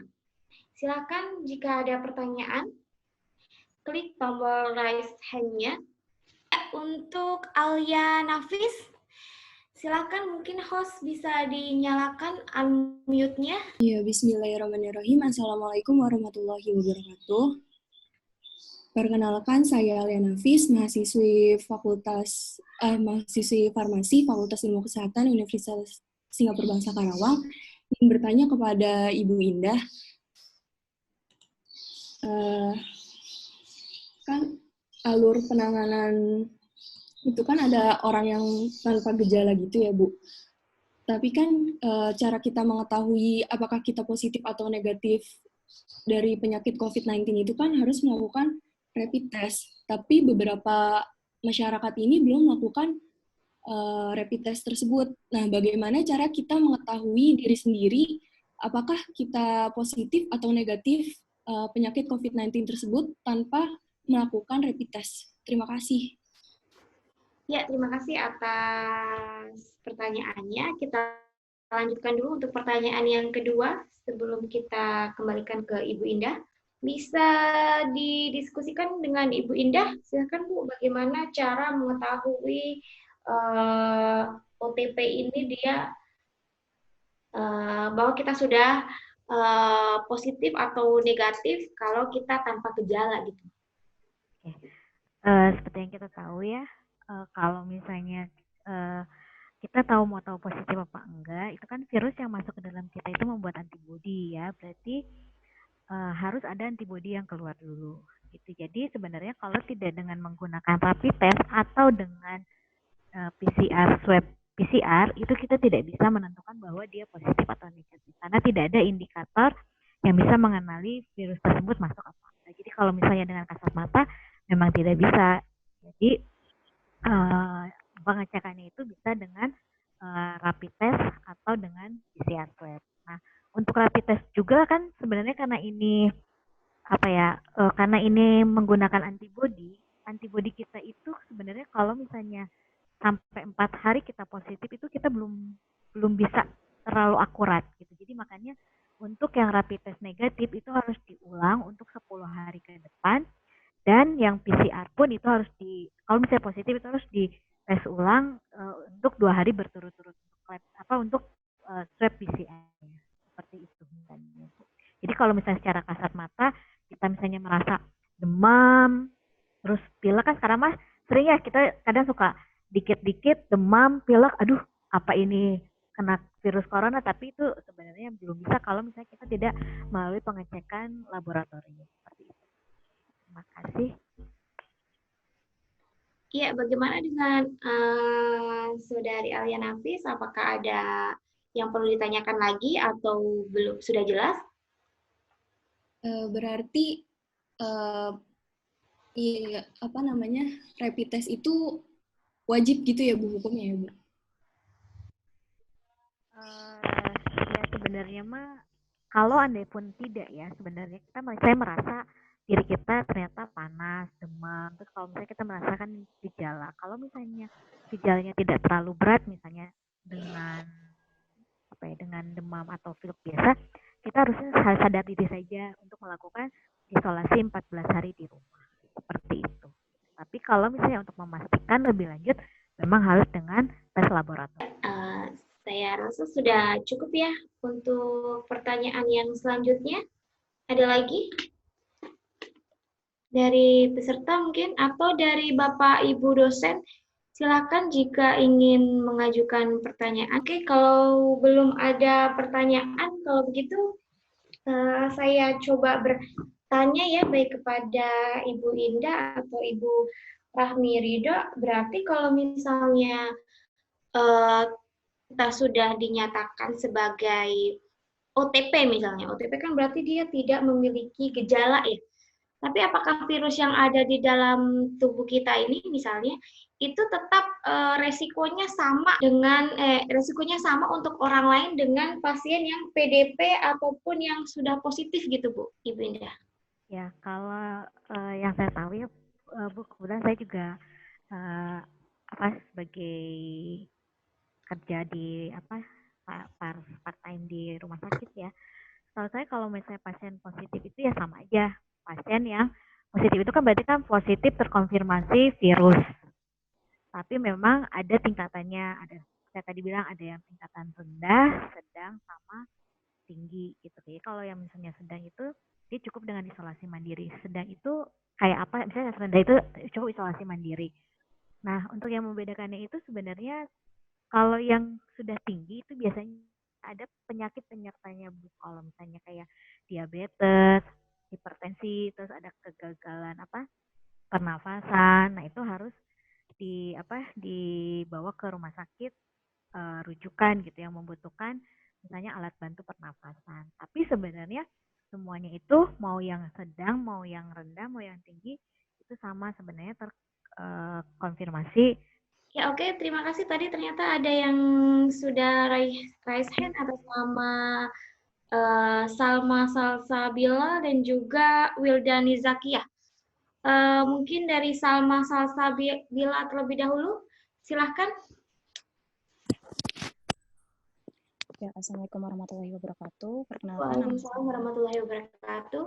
Nama saya Salma Salsabila Maedi dari mahasiswa farmasi Universitas Singapura Bangsa Karawang. Izin bertanya kepada Bu Indah ataupun juga kepada Bu Rahmi Ridho. Tadi sudah dijelaskan oleh Bu Indah bahwasannya untuk upaya pengobatan penurunan panas atau antipiretik dapat digunakan paracetamol dan jangan menggunakan ibuprofen terlebih dahulu.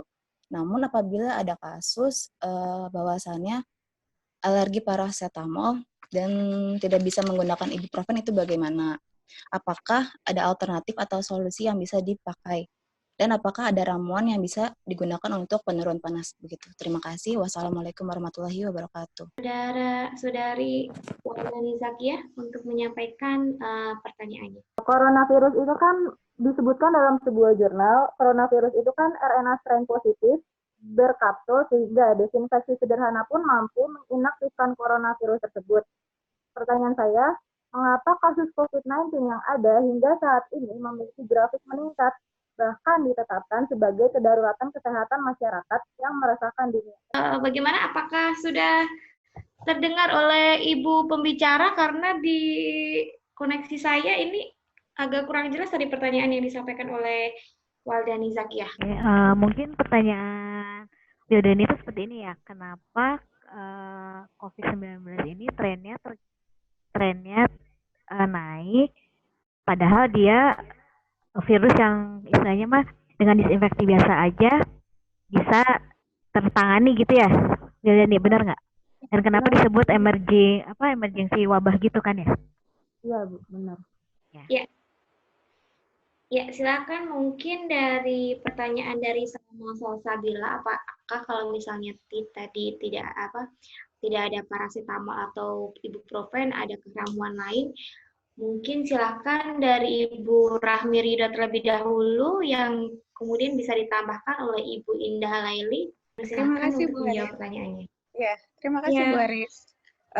Saya mencoba untuk menjawab pertanyaan ramuan penurun panas. Jadi sebetulnya begini, yang perlu kita identifikasi di awal itu adalah siapa yang panas tadi, dewasakah, anak-anak. Nah, terus kenapa dia bisa panas? Berarti kalau ada panas, berarti kan terjadi peningkatan TNF alfa. Berarti mungkin ada infeksi di situ. Nah, infeksinya itu kenapa? Kita harus tahu dulu tuh, apakah karena dia flu atau batuk ya. Jadi kita identifikasi dulu. Nah, sebetulnya obat-obat tradisional yang tadi yang sesuai dengan kelompok golongannya tadi itu juga sudah tersedia. Misalnya kalau memang dia ada batuk, flu, dan panas itu sudah tersedia juga dalam bentuk obat herbal tersandar atau fitofarmaka juga mungkin ada di pasaran begitu. Tapi kalau untuk kita mau buat ramuan sendiri di rumah begitu, nah itu kita bisa dengan ramuan khusus, misalnya ada air kelapa begitu ya. Tapi kita juga harus tetap hati-hati. Yaitu tadi kalau jamu tadi sifatnya dia untuk dosis itu belum terukur begitu. Nah, itu kekurangan dari jamu. Jadi berdasarkan pengobatan turun-temurun. Nah, jadi bisa menggunakan yang antiinflamasi itu misalnya dari ramuan kunyit begitu ya, kunyit, terus juga bisa menggunakan minum air kelapa hijau. Nah, itu juga bisa membantu menurunkan panas. Tapi kita harus hati-hati. Nah, panasnya ini kenapa dulu dan berapa panasnya suhunya. Nah, itu yang harus kita identifikasi di awal. Tidak bisa berspekulasi karena demamnya sudah tinggi, misalnya udah sampai 38, 39, kita masih kekeh gitu ya, atau dengan masih kekeh, masih berketetapan bahwa dengan ramuan tradisional bisa turun panasnya. Terus juga dengan misalnya menggosok badan dengan bawang merah begitu ya, itu juga bisa membantu mengurangi panasnya dari anak. Itu biasa yang digunakan turun-temurun dari leluhur kita. Itu Bu Aris. Ya, mungkin dari Ibu Indah ada yang mau ditambahkan untuk pertanyaan dari Salma Salsabila? Ya, kalau misalnya ada pasien yang alergi paracetamol atau misalnya menggunakan ibuprofen ya, atau NSAID ya, anti-inflamasi non-steroid, mungkin bisa digunakan, tapi harus dengan pemantauan tenaga kesehatan. Jadi ketika memang ada sesuatu, langsung bisa ditangani. Mungkin seperti itu tambahan dari saya. Ya, begitu penjelasan dari Ibu Rahmi dan Ibu Indah. Terima kasih. Bagaimana untuk Saudari Salma Salsabila? Apakah ada yang perlu ditanyakan lagi atau sudah cukup? Ya, sudah cukup. Terima kasih atas jawabannya. Ya, kita lanjut ke pertanyaan dari Saudari Weldani Zakia. Mungkin Ibu Indah silahkan untuk menyampaikan diskusinya, yang kemudian nanti boleh Ibu Rahmi untuk menambahkan. Untuk kenapa misalnya COVID-19 ini trennya naik ya, sebenarnya awal mulanya ini kan itu karena kita pola hidup yang tidak sehat ya, gitu ya, terlalu banyak pencemaran dan yang lain-lain. Jadi sebenarnya Ibu mungkin volumenya agak dibesarkan. Oh ya, jadi untuk masalah naik ini sebenarnya kita harusnya lebih ke korporatif aja. Kalau misalnya terus lebih, jadi kita tuh dalam penanganan kasus COVID-19 ini kita hanya butuh kerjasama masyarakat gitu ya, masyarakat. Saya kayak disuruh stay at home lah kalau tidak penting-penting banget. Terus kalau kenapa misalnya ini disebut emergency karena tingkat kematiannya itu yang terlalu tinggi gitu, dan kecepatannya itu udah lebih kayak apa ya, kayak jadi kalau misalnya kan kayak satu orang terkena ketika kita itu kayak karena akibat transmisi lokalnya itu sih sebenarnya kenapa akhirnya disebutnya emergency gitu. Jadi kenapa disebut emergency, karena tingkat kematian dan tingkat penyebarannya yang sangat cepat. Terus kalau misalnya ya trennya naik itu ya karena itu gitu, karena kita semua tidak mau kooperatif gitu sebenarnya. Belum kooperatif, saya pikir seperti itu, karena ada beberapa pendapat orang-orang sebenarnya isolasi mandiri itu sebenarnya bukan, kalau selama ini ya selama belum ada vaksinnya, ya memang salah satu cara yang paling baik itu adalah kita sadar diri dan mengisolasi gitu, dan menempatkan posisi kita sebagai orang yang terkena positif. Bagaimana sih kalau kita terkena positif, apa yang harus kita lakukan kepada orang-orang? Ya, Ibu Rahmi, jika ingin menambahkan. Ya, sedikit aja. Saya setuju juga dengan Ibu Indah. Jadi intinya kedisiplinan diri, Bu Haris. Kedisiplinan diri, bagaimana kita bisa menjaga diri kita dan lingkungan kita. Nah, itu yang membuat tren kenapa COVID di Indonesia ini cenderung terus naik. Tapi kalau kedisiplinan diri itu sudah betul-betul kita terapkan, itu tidak seperti ini kenaikannya. Kita bisa ambil contoh dengan informasi di negara-negara tetangga juga yang bagaimana mereka betul-betul sangat disiplin dan menjaga supaya tren naik ini tidak terus meningkat. Terima kasih, Bu Haris. Jadi begitu, mungkin dari Saudari Wildani Zakia ada yang perlu disampaikan lagi atau sudah cukup puas dengan diskusi yang disampaikan oleh Ibu Indah dan Ibu Rahmi? Baik, sudah cukup jelas. Terima kasih Bu Rahmi dan Bu Indah. Sama-sama. Ya, begitu ya. Walaupun si corona ini dia mudah mati terkena disinfektan, tetapi kalau misalnya dari kita sendiri tidak aware, kita bisa ambil contoh di Italia ya. Mereka abai sehingga pada akhirnya hampir berapa persen di negara mereka itu terkena banyak sekali. Ya, selanjutnya untuk pertanyaan di termin kedua, saya persilahkan untuk peserta, mungkin yang dari mahasiswa Gunadarma. Silakan, saya belum lihat partisipasi mahasiswa Gunadarma untuk memberikan pertanyaan. Boleh juga dari Bapak Ibu dosen, mungkin Pak Agus, boleh Pak Agus kalau mau menyampaikan pertanyaannya. Atau menanggapi, Bu Haris? Ya, boleh. Bisa ya menanggapi? Menanggapi juga boleh, silahkan kita sharing saja di sini. Ya, sharing Bu Haris dari mahasiswa-mahasiswa saya sepertinya masih ngantuk ini ya. Oh ya, ini dari ada yang raise hand Nur Sadiah ya. Nur Sadiah, silahkan untuk menyampaikan pertanyaannya. Dan Muhammad Aksyal, alhamdulillah ini ada mahasiswa saya. Dan satu lagi Marisa. Jadi ada 3. Silakan dimulai dari yang pertama tadi, siapa ya? Bismillahirrahmanirrahim. Assalamualaikum warahmatullahi wabarakatuh. Perkenalkan nama saya Nur Sadiah dari Fakultas Ilmu Kesehatan, Prodi Farmasi, Universitas Singapura Bangsa. Saya mau bertanya, bagaimana tanggapan dari Ibu dosen tentang isu-isu bahwa COVID-19 ini adalah bagian dari konspirasi. Ya, bagus pertanyaannya ya. Terima kasih. Sekian dari saya. Ya, terima kasih atas pertanyaan yang menarik dari Nur Sadiah. Selanjutnya dari Muhammad Aksyal.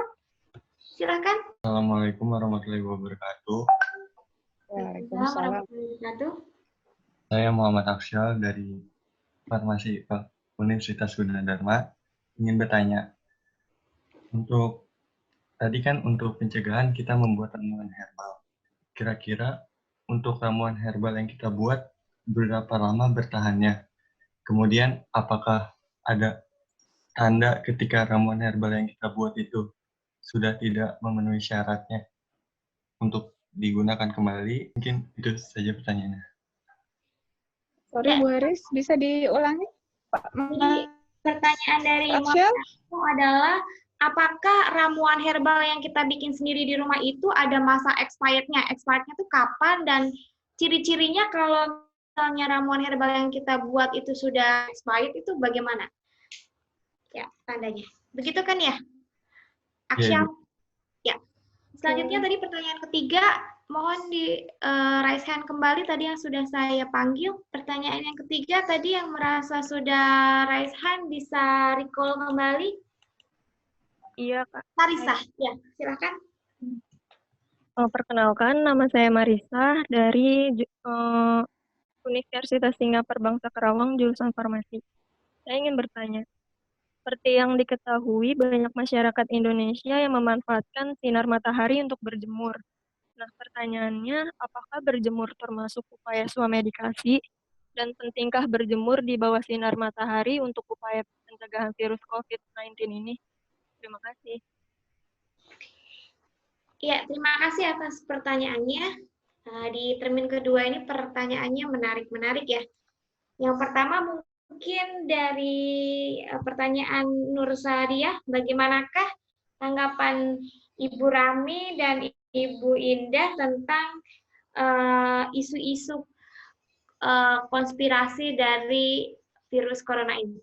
Silakan mungkin dimulai dari Ibu Rahmi. Ya, makasih Bu Haris. Ya, memang cukup menarik ya terkait dengan pandemik COVID-19 ini. Nah, ini isu-isu ini juga banyak sekali digulirkan di media-media elektronik gitu ya, media yang bisa kita baca kapanpun gitu ya. Nah, ini kalau menurut saya itu sebetulnya berawal dari ketidakpercayaan. Itu Bu Haris. Adanya ketidakpercayaan.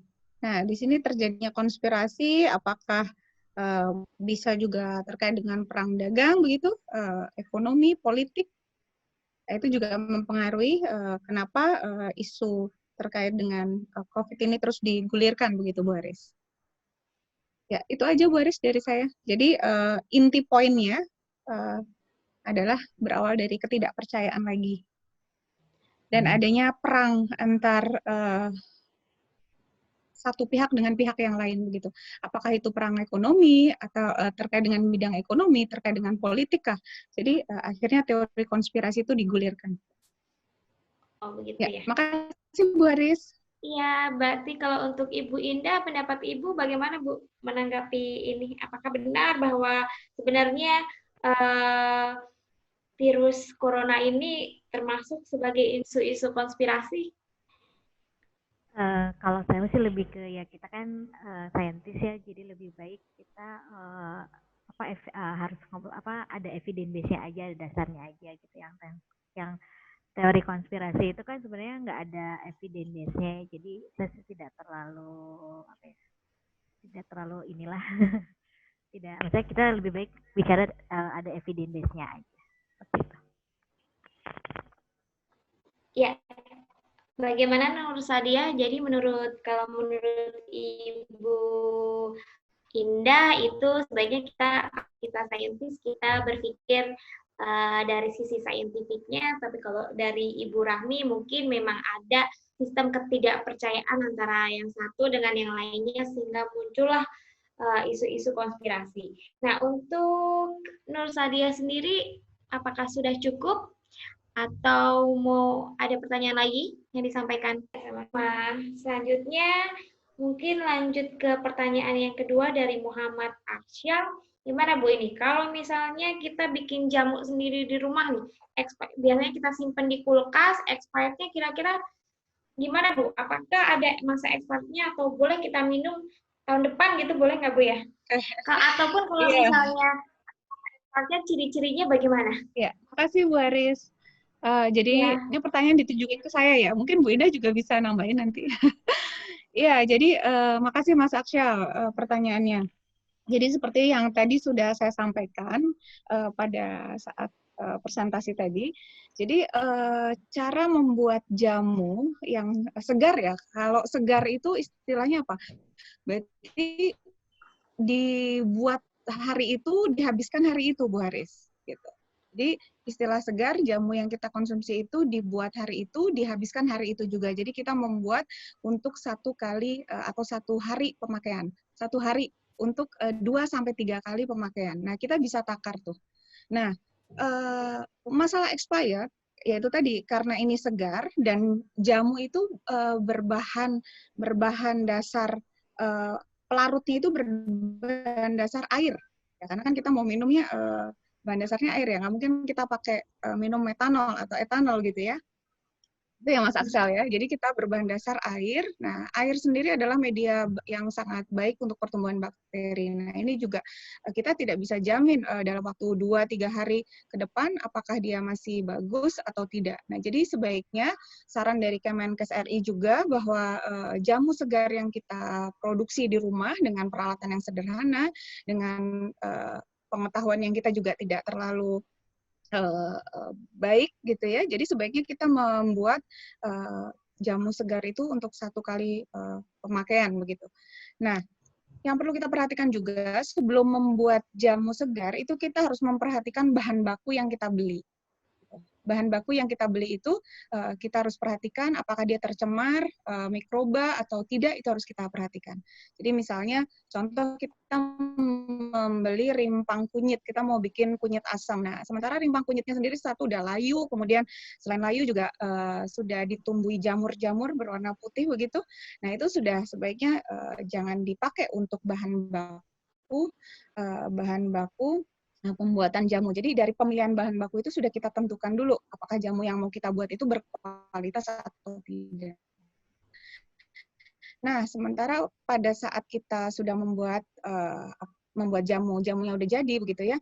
Nah, itu kadaluarsa atau tidaknya, atau istilah kadaluarsa berarti kan ada kerusakan ya, kerusakan dari produk yang kita buat atau bahan yang ramuan yang kita buat gitu. Itu kita bisa lihat dari terjadinya perubahan warna, bau, biasanya ada entah bau apa ya, mungkin asam begitu ya, ada terjadi proses mungkin perubahan warna juga terkait dengan oksidasi. Nah, itu bisa kita lihat dari organoleptisnya, bisa kita lihat, kita rasakan juga dari yang awal sama yang kita yakini bahwa itu sudah mengalami kadaluarsa atau terjadi kerusakan ramuan begitu. Itu Bu Haris.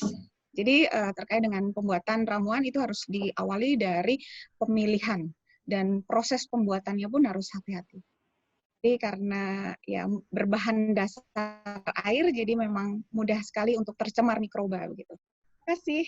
Terima kasih Bu Rami atas penjelasannya. Mungkin dari Ibu Indah ada yang mau disampaikan Ibu terkait pertanyaan dari Muhammad Aksyal. Silakan Ibu Indah. Enggak, kayaknya Bu Rahmi udah menjawab dengan jelas.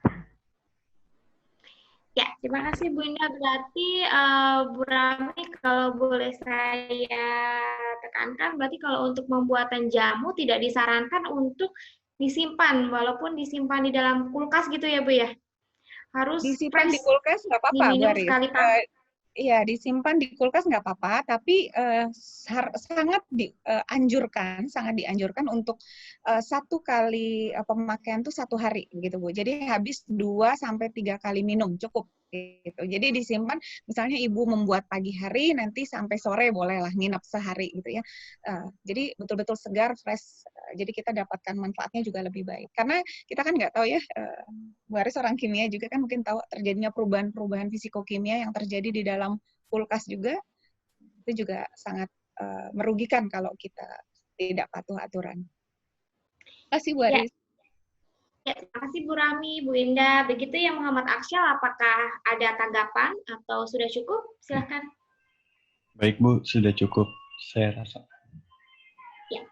Untuk pertanyaan selanjutnya nih dari Marisa tentang berjemur. Nah, apakah berjemur ini termasuk swamedikasi? Karena kan berjemur itu kita keluar ya, atau mungkin kalau di dalamnya ada di dalam rumah ada rooftop, mungkin itu termasuk swamedikasi. Tapi kalau misalnya rumah kita nggak ada rooftopnya, berarti kita harus keluar untuk berjemur, atau cukup kita berjemur di depan jendela atau bagaimana? Silakan mungkin dari Ibu Indah Nah, Ibu Rahmi, gantian Ibu Indah dulu, bisa menjelaskannya? Ya, sebenarnya berjemur ini juga salah satu pencegahan di pola hidup sehat, gitu ya. Jadi sebenarnya juga bisa sebagai salah satu medikasi, cuman ya kalau misalnya kita mau keluar ya mungkin protokol kesehatannya dipakai ya. Jadi kalau keluar kita menggunakan masker, terus nanti kalau misalnya mau masuk lagi ke rumah cuci tangan dulu gitu sebelum masuk ke rumah, mungkin seperti itu. Ya, mungkin dari Ibu Rahmi ada tambahan. Terima kasih Bu Indah. Ya, boleh Bu Haris. Jadi tadi Mbak Marisa tanya tentang berjemur ya. Kalau memungkinkan itu juga bagus ya. Tapi kita juga harus tahu sinar matahari yang bagus itu dari jam berapa sampai jam berapa kan tentunya. Nggak mungkin kita berjemur di siang hari jam 1 atau jam 2 siang gitu ya. Dan durasi waktu untuk berjemur kita juga harus perhatikan. Kalau terlalu lama juga kita bisa iritasi juga kulit dan lain sebagainya, bisa dehidrasi juga. Nah, itu juga kita harus perhitungkan juga waktu yang tepat untuk berjemur, jam-jam berapa saja nanti bisa dicari literaturnya, terus berapa lamanya. Nah, itu juga.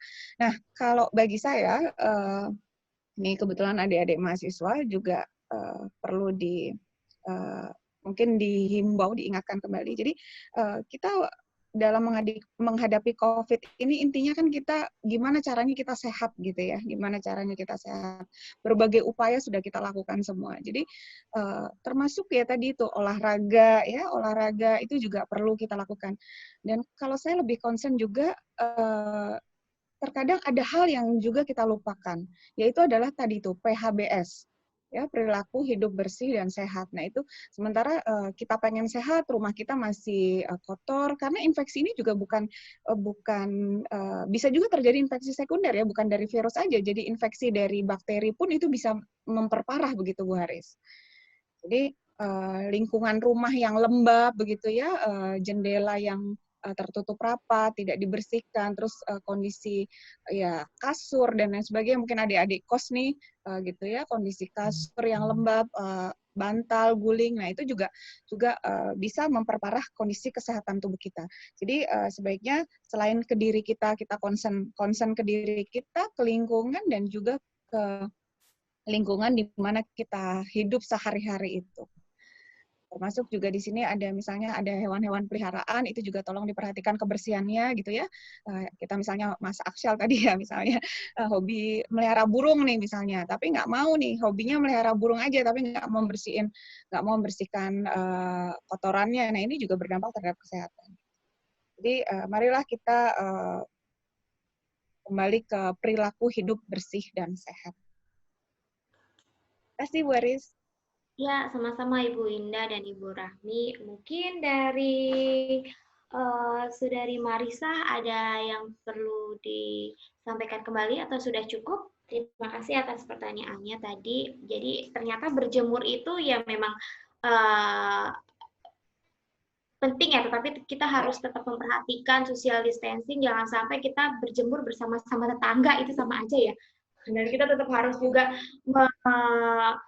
menerapkan pola hidup bersih di dalam hidup kita sendiri gitu. Nah, ini masih ada waktu, termin pertama dan termin kedua sudah selesai 3 pertanyaan, tapi waktu masih bersisa 10 menit. Mungkin ada satu lagi pertanyaan yang ingin ditanyakan, silakan. Satu lagi, biar waktunya cukup pas. Tadi ada yang ingin bertanya dari Anastasia Eka. Assalamualaikum warahmatullahi wabarakatuh.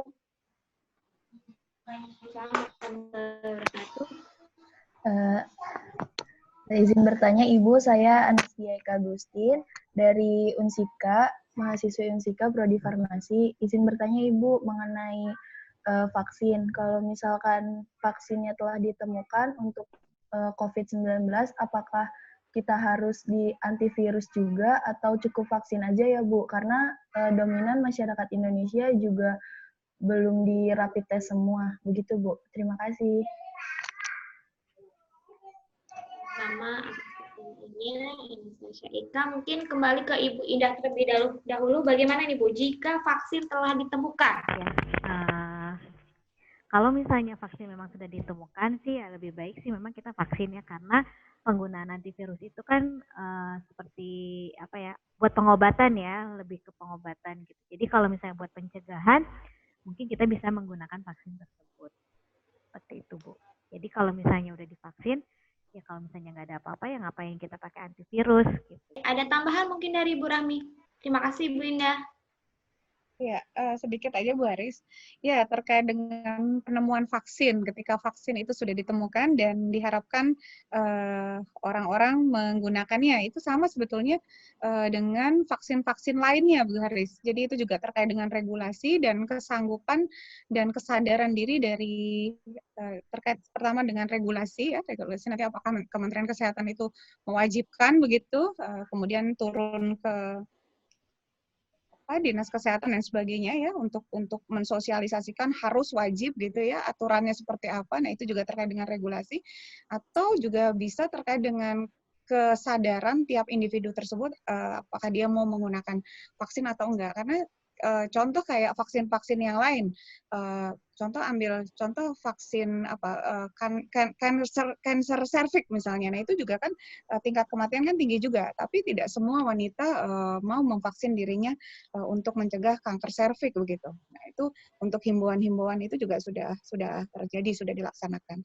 Kembali lagi ke pribadi dan bagaimana edukasi di masyarakat itu terus dipahamkan begitu Bu Haris. Terima kasih. Ya, terima kasih Bu Rahmi atas penjelasannya. Bagaimana dengan Saudari Anastasia Eka? Apakah sudah cukup atau mau ditanyakan lagi? Sudah Bu, terima kasih. Ya, ya, dengan berakhirnya pertanyaan terakhir dari Anastasia Eka, kita tutup sesi diskusi ya. Karena waktu juga sudah cukup. Terima kasih atas Bu Rahmi dan Bu Indah atas diskusi yang sangat menarik ini, dan juga teman-teman mahasiswa dan dosen yang sudah berpartisipasi dalam diskusi ini. Sebelum masuk ke acara selanjutnya, saya akan bacakan closing remark-nya ya, dari diskusi yang telah kita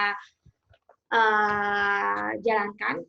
Jadi dengan adanya pandemi COVID-19 yang sampai saat ini belum ditemukan vaksin yang terbukti efektif terhadap virus COVID-19 ini, kita disarankan untuk menjalankan swamedikasi melalui pola hidup sehat, yaitu dengan meningkatkan imunitas tubuh dengan berbagai cara, yaitu cuci tangan, olahraga, makan makanan bernutrisi, dan juga kesehatan mental.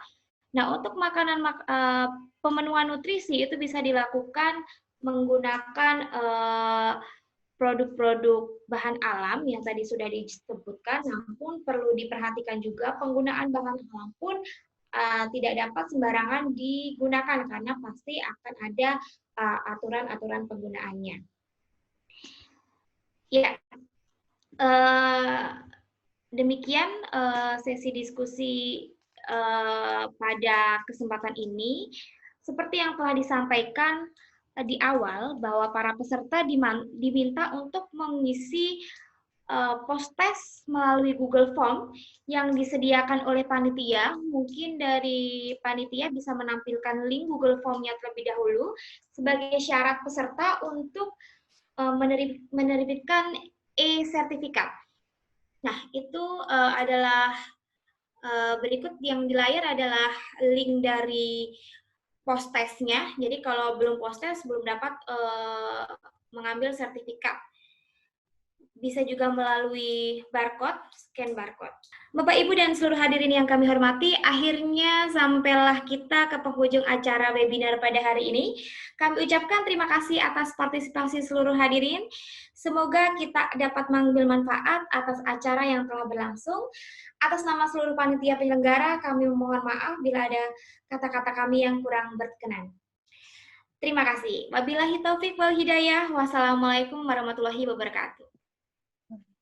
Bu Haris, mohon diinfokan untuk sertifikat. Oh iya, untuk sertifikatnya tidak dibagikan hari ini ya, jadi tolong diisi dulu post-testnya, nanti mungkin H+1 atau H+2 akan kami distribusikan ke setiap peserta yang sudah mengisi Google Form atau post-testnya sebagai bukti bahwa peserta telah mengikuti kegiatan pada hari ini.